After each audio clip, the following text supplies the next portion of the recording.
इसके पीछे का रहस्य क्या है कि भगवान शिव के साथ रात्रि ही क्यों जोड़ी जाती है, जयंती या अष्टमी क्यों नहीं। तो चलिए दोस्तों वीडियो को प्रारंभ कर देते हैं। उससे पहले यदि आप चैनल पर नए हो तो चैनल को जल्दी सब्सक्राइब करके बेल आइकन पर प्रेस कर दीजिए। दोस्तों, भारत में सर्वाधिक महत्व जिस देव का है वो देवाधिदेव भगवान शिव ही हैं, जो आज भी समूचे भारतवर्ष में उतने ही पूजनीय और वंदनीय हैं जितने आज से सदियों पहले थे।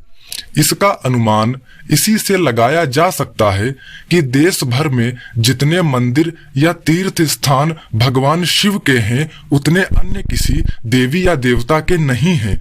आज भी समूचे देश में भगवान शिव की पूजा उपासना व्यापक स्तर पर होती है। यही कारण है कि महाशिवरात्रि पर्व को भारत में एक राष्ट्रीय पर्व का दर्जा प्राप्त है।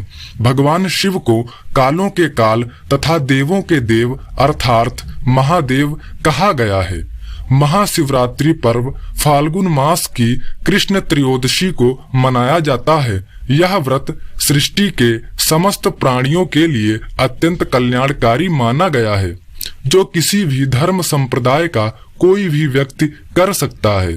माना जाता है कि इसी दिन रात्रि के मध्य में जगत पिता ब्रह्मा से रुद्र के रूप में भगवान शिव का अवतरण हुआ था। दोस्तों, यह भी कहा जाता है कि इसी दिन प्रलय की बेला में प्रदोष के समय भगवान शिव ने तांडव नृत्य करते हुए समस्त ब्रह्मांड को अपने तीसरे नेत्र की ज्वाला से समाप्त किया था। इसीलिए इस अवसर को कालरात्रि अथवा महाशिवरात्रि कहा जाता है।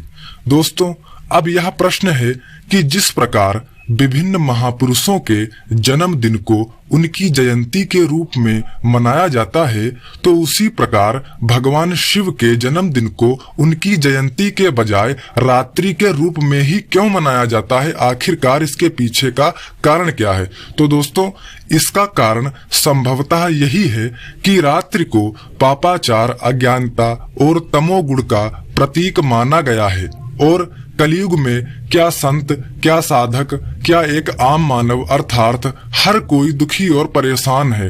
अतः कालिमा रूपी इन बुराइयों का नाश करने के लिए प्रतिवर्ष चराचर जगत में एक दिव्य ज्योति का अवतरण होता है और यही रात्रि शिवरात्रि या महाशिवरात्रि कहलाती है।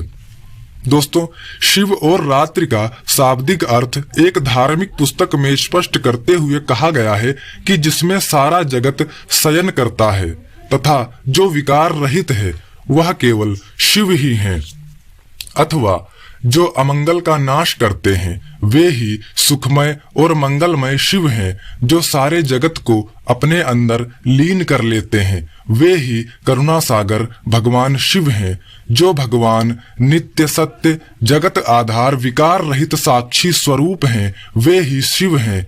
महासमुद्र रूपी शिव ही एक अखंड परम तत्व हैं। इन्हीं के अनेक रूप अनेक नामों से जगत में पूजे जाते हैं। यही सर्वव्यापक और सर्वशक्तिमान है।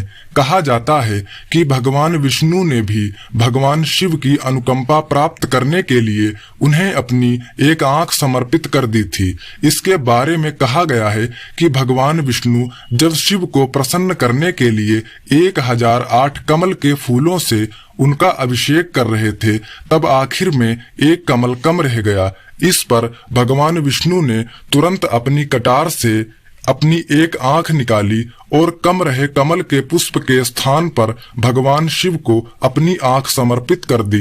इससे शिव भगवान विष्णु पर इतने प्रसन्न हुए कि उन्होंने भगवान विष्णु को अपना दिव्य मंत्र प्रदान कर दिया। वह दिव्य मंत्र कुछ इस प्रकार से है: ओम त्र्यंबकम यजामहे सुगंधिम पुष्टिवर्धनम उर्वारुकमिव बंधनात् मृत्युर्मोक्षीय मामृतात्। दोस्तों, भगवान शिव के मस्तक पर अर्धचंद्र शोभायमान है। इसके संबंध में कहा जाता है कि समुद्र मंथन के समय समुद्र से विष और अमृत के कलश उत्पन्न हुए थे। इस विष का प्रभाव इतना तीव्र था कि इससे समस्त सृष्टि का विनाश हो सकता था। ऐसे में भगवान शिव ने इस विष का पान कर सृष्टि को नया जीवन दान दिया। जबकि अमृत का पान चंद्रमा ने कर लिया। विषपान करने के कारण भगवान शिव का कंठ नीला पड़ गया, जिससे वे सारे संसार में नीलकंठ के नाम से जाने गए। तो दोस्तों, कैसा लगा आज का यह वीडियो कमेंट करके बताना ना भूलें, और ऐसे ही वीडियोस की जानकारी जानने और समझने के लिए बने रहिए हमारे चैनल पर और जुड़े रहिए हमारे चैनल से। धन्यवाद। हर हर महादेव।